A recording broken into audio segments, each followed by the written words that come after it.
This is the City Sites Podcast with Larry Kutzler.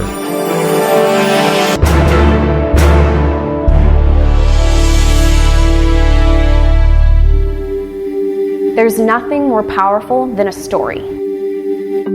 Stories change the world. In Minnesota, there are 1,000 kids who are waiting to be adopted, and there are 2 million families who need to hear their stories. These are kids who have been hurt, kids who have been neglected, kids who have seen the worst our world has to offer. They are tough. They are brave and resilient. They are survivors. But most importantly, they are kids. They are kids who need family, who need patience and consistency and love. They are kids who need hope, real hope. Since 2016, we have been on a mission to tell the stories of the kids in Minnesota who are waiting to be adopted. We travel the state filming these kids, giving them a voice and a platform to tell their story. We work as a bridge between church and state, partnering with counties, adoption agencies, and faith communities around Minnesota to bring kids home. Counties and agencies entrust us with these kids' hearts and stories and work with us to coordinate a video for every child. We share these videos at churches, faith communities, and community events, inviting people to meet these kids, to talk and dream and pray about bringing this kid, this specific, real, quirky, brave, resilient kid into their home, into their family. And it's working. Families are finding kids, and kids are finding families. Families are being built thanks to the churches, businesses, and families across Minnesota that give to support this mission.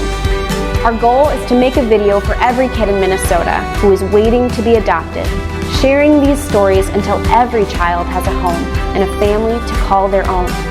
And this is only possible because of people like you. Your support changes lives. Your gift builds families. Your partnership helps tell a new story in our state. Families are finding kids, and kids are finding families. Because there is nothing more powerful than a story. Stories change the world.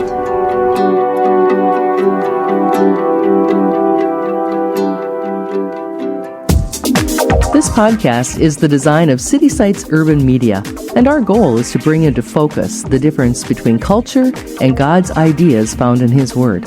To learn more, go to citysitesurbanmedia.com. My guest today sees her organization as a bridge that connects a need to a resource. The organization I want to tell you about today is called the Real Hope Project. And real is not the real R-E-A. It is the R-E-E-L. So, Kaycee Stanley, you're the executive director of the Real Hope Project. Why?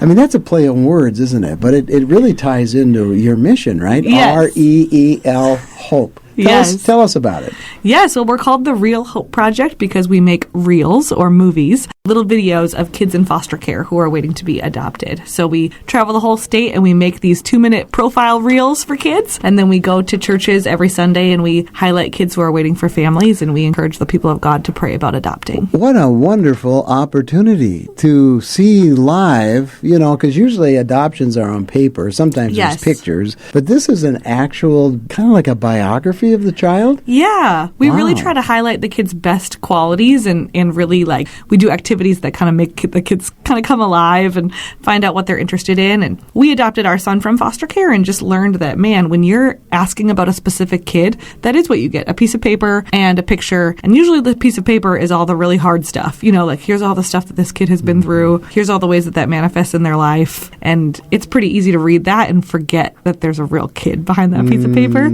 And it's easy to just read it and interpret that kid becomes just like a list of issues, a list of challenges, you know. Kids in foster care have been through hard things. They've been through trauma, and that's going to come out in all kinds of ways, and that's important for families to know. But also, they're still a real kid, and they deserve a family. I love that real kid stuff. But is there a risk sometimes when you're really telling the truth about a child's growth areas, can we call them? Yeah. This isn't a good advertisement for this child. I mean, is there a risk there? Yeah, that's a line that we kind of have to walk because because obviously we don't want to paint an unrealistic picture of who this kid is. And we hang out with these kids for about 2 hours, and we take all this footage and we cut it down to the best 2 minutes of that kid. And we really want the reel to be something that the kid is proud of. It doesn't feel like that's the right spot for us to be like, also, little Timmy loves starting things on fire or whatever, It's like, this is just going to be where we celebrate the best parts of Timmy. But families that go through the adoption process will hear everything that they need to hear about Timmy. The social workers are very careful about making sure the families have what they need. I know you don't work on that side of it, but it seems to me that a person that's going to adopt or a couple that's going to adopt really has to have,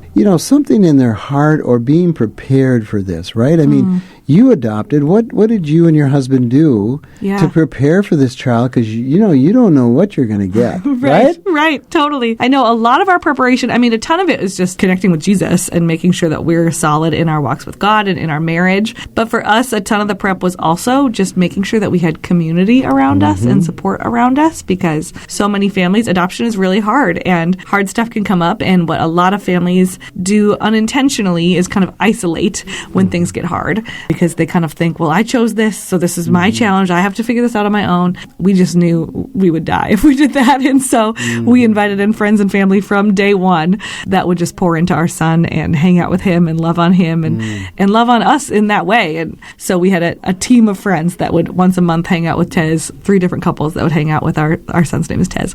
And once a month they would take him to a Twins game or take him, take him for a sleepover or whatever. And that was huge, huge, huge for us to be able to have support and a break once in a while. So I don't know how you choose a child, to be honest with you.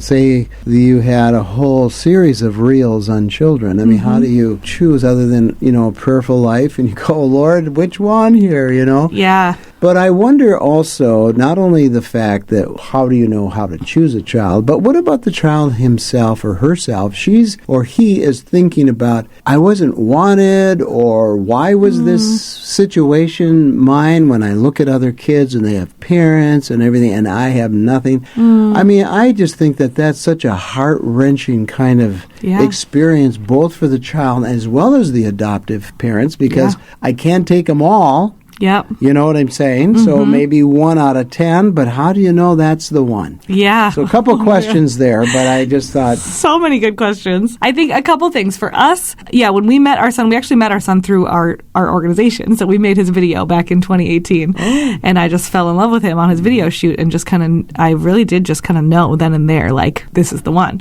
And we'd been going through the classes and getting licensed to adopt, so we were ready to go. And there were a couple of things about Tez for us. Number one of our trainers in one of the trainings that we had to go through for the adoption process said, don't say yes to just any kid, because you can say yes. Like, of course anyone can handle anything, there are kids with all kinds of challenges. Like, we could handle it, but we don't want to.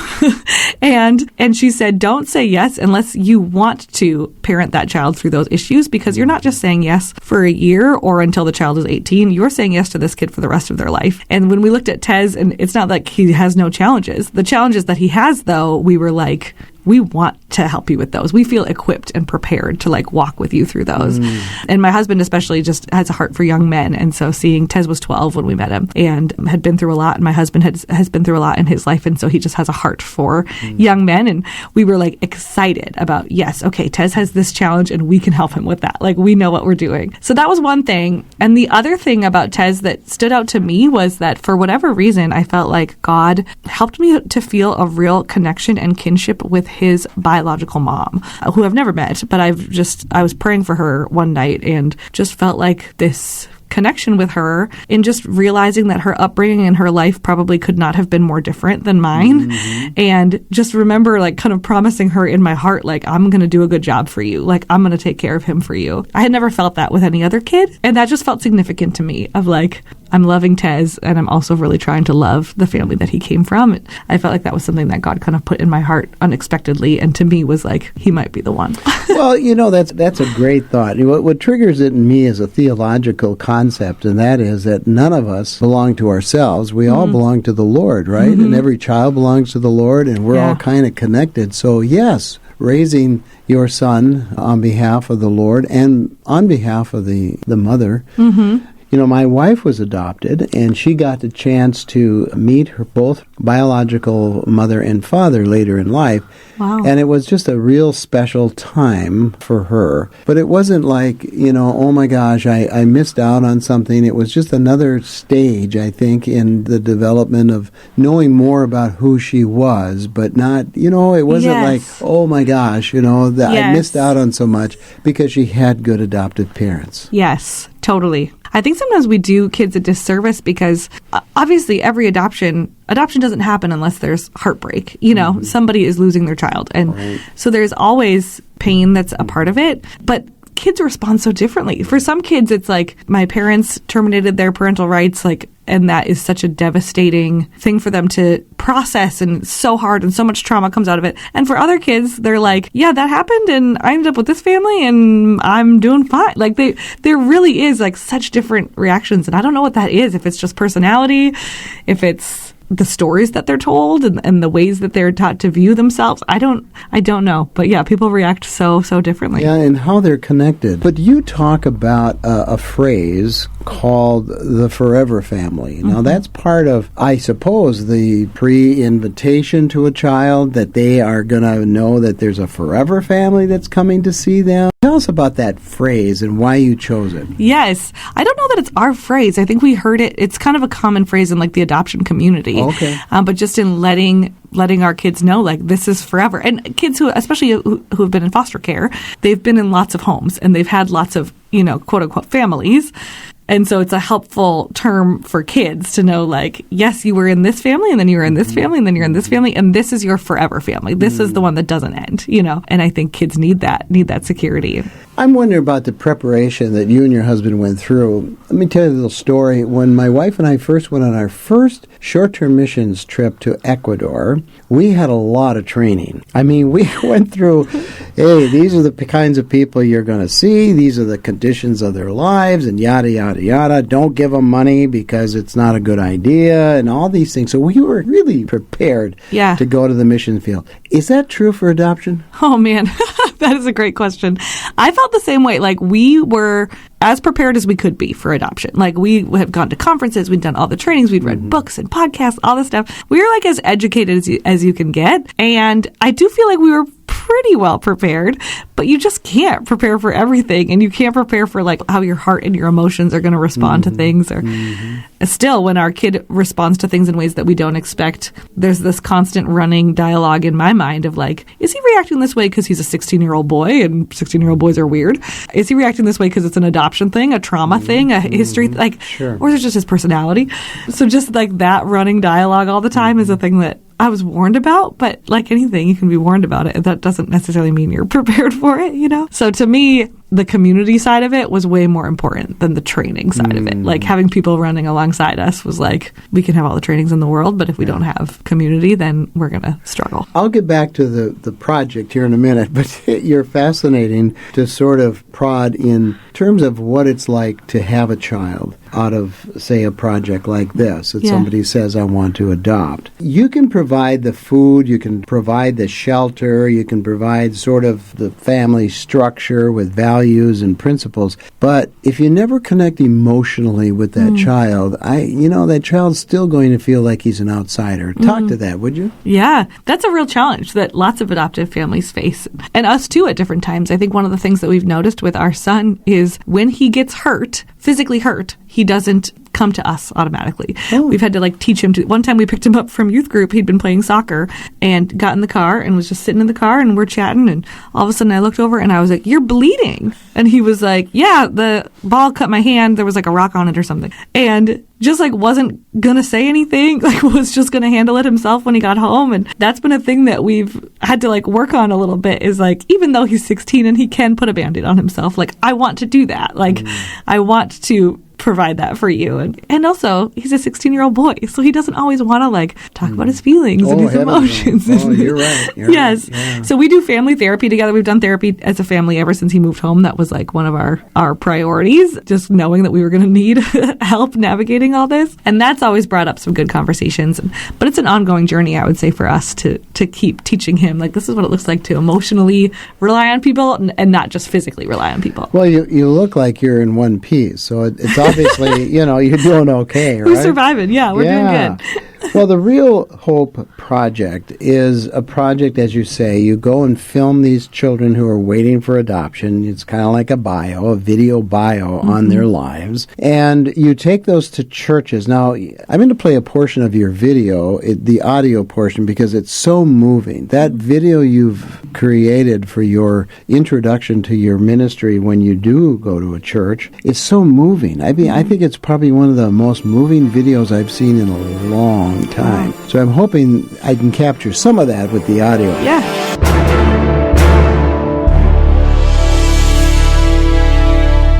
In the ancient world, there were children on the hills. Children who could not be cared for by their families, whether because of financial burden, sickness, or disability, or simply because she was a girl at a time when girls were not valued. Families had the option of taking their child to the hills. And when they got to the hillside, they would lay their child on the ground and walk away, knowing and intending that within minutes, hours, or days, this child would be a victim of the elements. There were children on the hills. This was not a rarity. This was not a scandal. In the ancient world, this was common, accepted, and expected. And then came Jesus. The church began sending search parties to head for the hills. These search parties would sweep through the hillside, looking for children who had been left behind. When they found one, they would bring them home and adopt them into their new family.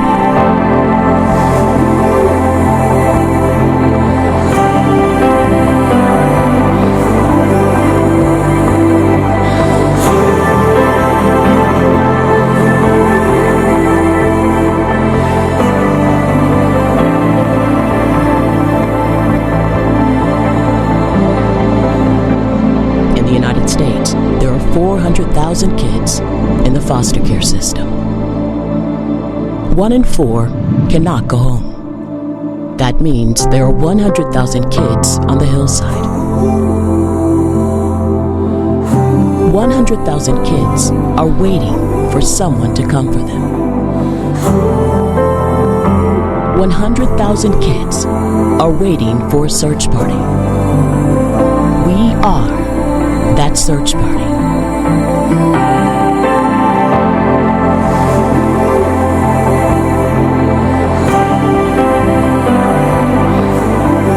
It's time again. A movement is rising.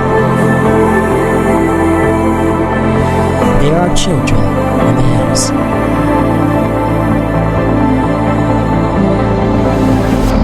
Head for the hills.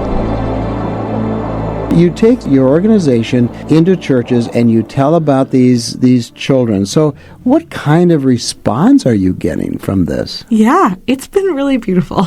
The church has a big heart for adoption, as you know. We do missions trips to orphanages overseas, and we do like compassion child sponsorships, and we talk about the orphan and the widow and all these really beautiful things. So we knew the church cares about kids who need families. Like the heart is there. Okay. It's not that the church doesn't care about kids in foster care. It's just that usually when we think of that scripture, the orphan and the widow, we think of, overseas, or we think of babies. We just don't always think like, oh, there are kids in my neighborhood in foster care who are waiting for adoption right now. And so as we've brought these videos around and we share and highlight real kids, I do feel like we've just seen it move in people's hearts from like a number and a stat, there are this many kids in foster care, to like that kid right there, little Johnny, needs a family. I mean, stories are powerful.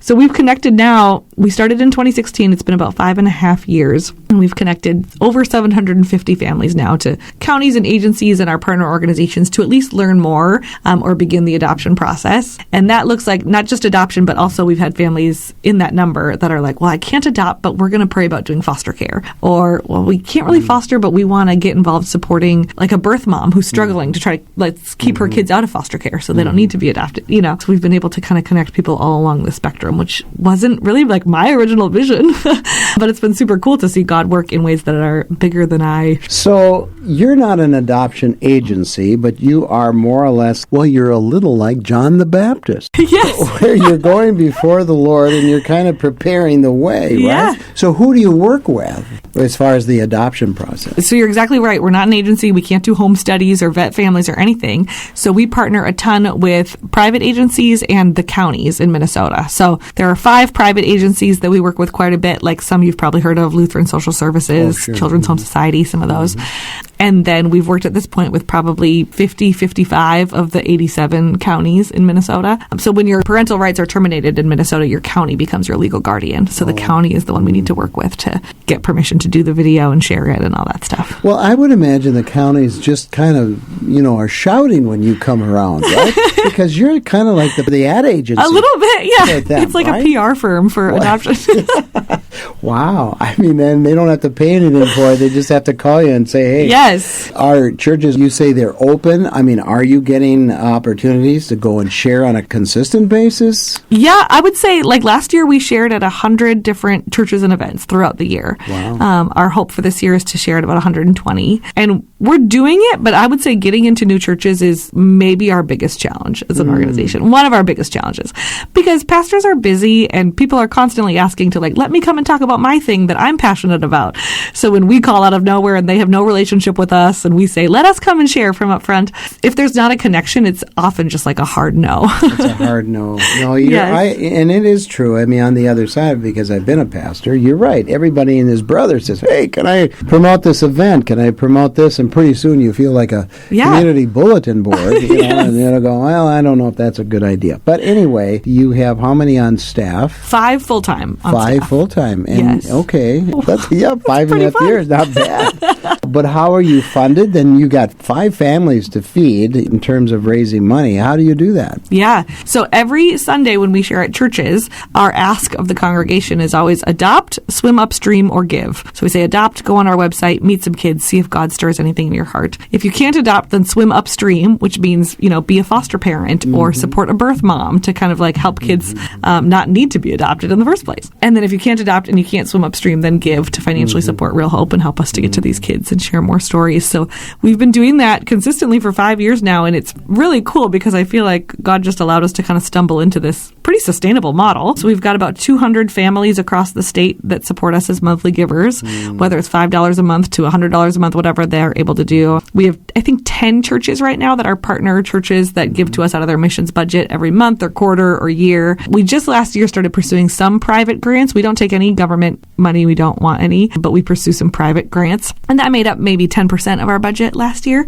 But it's mostly just churches and families, and it's been incredible. I think good fundraising is really just good storytelling, and that's all we do is tell stories. That's the whole thing. So all I have to do is share a video of cute little Susie, and people are like, all right, I'll write a check. Well, that is true. Little Susie will always pull on the heartstrings. Yes. But what's the future like? What are you hoping for? Yeah. We have really felt over the last year like God is calling us to do 2 things.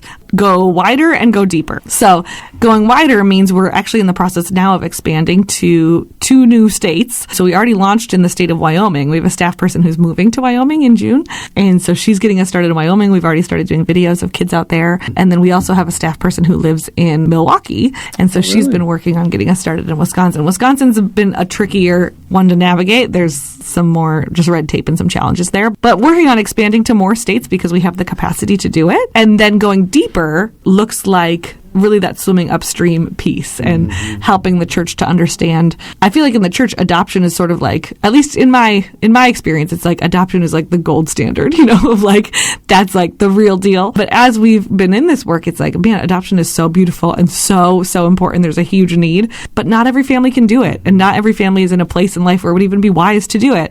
And so what options are we giving those families? And so that's the swimming upstream piece that we've just started filming videos of families who are just loving loving on a birth mom who's struggling and helping her to keep her kids safe and healthy, or being a foster home, or just supporting the adoptive and foster families, like being like our friends were to us, who are like, these families need you to like take their kid to the Mall of America for a day or something, equipping the church with multiple ways to be involved rather than like adoption or bust. So I don't know, Kaycee, if I've asked this in the very beginning, but were you the original founder of Real Hope Project? Yes. Okay. Yeah, my husband and I started it in 2016. Okay. No, this was kind of our first baby, and then we started adopting and having babies. I love this idea. We're at church, we're trying to get people to go and be the disciple they've been trained to be. So go and create a ministry, or go and join a ministry, or do something that you're just not sitting here every Sunday, taking it in, but not really finding a way for an outlet. And you're a quintessential example of that. You had an idea, and God placed it in your heart, and you went out and look what happened. Yeah. Isn't it amazing? It's been pretty thrilling. Yeah. Yeah. I'm so thankful. You have something to be really saying, hey, this is pretty cool. God, thanks. Yes. So how do people get a hold of you? How do they find out more? If they want to swim upstream, as you say, or interested in adoption, where do they go? You can do all of that on our website. So it's therealhopeproject.org, and real is spelled with 2 E's, like a movie reel. So go to therealhopeproject.org, and that's where you can learn more about adoption. That's where you can become a giver. That's where you can invite us to your church. Or even if you're not a pastor or don't have a church connection, we share at conferences. We share it. Invite us to your business gathering, anywhere that people are. We want to be there. So if there's an event you can invite us to, we would love to come and share and highlight some kids. Is your video on your website? The one that the Head for the Hills one that we showed? Yeah, that's on our website. You've got to watch that video. I mean, I'm telling you, that's one of the best videos, as I said earlier, that I've seen in a long time. We're really proud of it. Yeah. It really pulls pulls the interest in and pulls on the heartstrings. Yes. Church Resources tab on our website. That's where you can see it. Okay. Thanks a lot, Kaycee. I sure appreciate it. You're the executive director of the Real Hope Project. Thanks for joining us. Thank you. The Bible teaches that nothing will ever change until the heart changes. The only way the heart changes is when God shows up and makes that change. When God is involved in a person's life, anything is possible. Thanks for joining us.